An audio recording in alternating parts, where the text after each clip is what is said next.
समस्त अधिवासी बुड़ीजे बोलिका विजु जनता दल आशंका करुछि। आशंका करवाटा मध्य स्वाभाविक।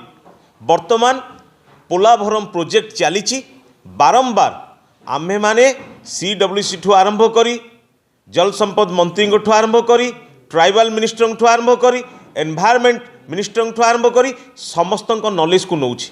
आम दलर वरिष्ठ नेतृत्व देवी प्रसाद मिश्र महोदय ऑलरेडी आपन को ब्रीफ कर सारे।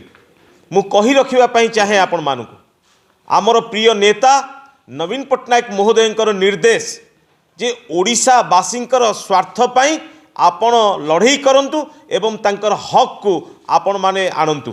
मु कही रखिबा चाहे जेतिके हाइट रो प्रोजेक्ट हबार थिला ताटू अधिक परिमाण रो प्रोजेक्ट करूछंती।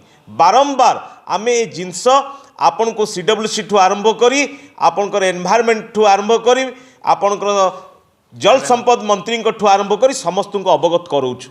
किंतु 2027 मसीह ए प्रोजेक्ट संपूर्ण हम बोलिकी आंध्र प्रदेश गवर्नमेंट डिक्लेयर करछंती। ओडिशार स्वार्थ को कौन धूली देकी करिवे? ए डबल इंजिन सरकार को आमे आपण मानक माध्यम रे निवेदन करूचु। मु कही रखिबा चाहे ओडिशा रे सरकार बीजेपी रो, केंद्र रे सरकार बीजेपी रो, आंध्र रे सरकार मध्य आपण को मिलित सरकार।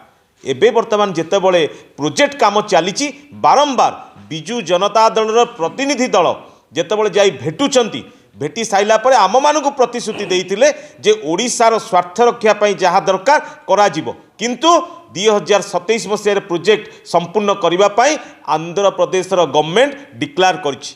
मु कही रखिबा चाहे ओडिशा मोर नेतृत्व एवं केंद्र नेतृत्व जी डबल इंजिन सरकार बीजेपी सरकार होती सी कौन मालकानगिरी जिला को बुड़ेकी पोलाभरम प्रोजेक्ट करेंगे?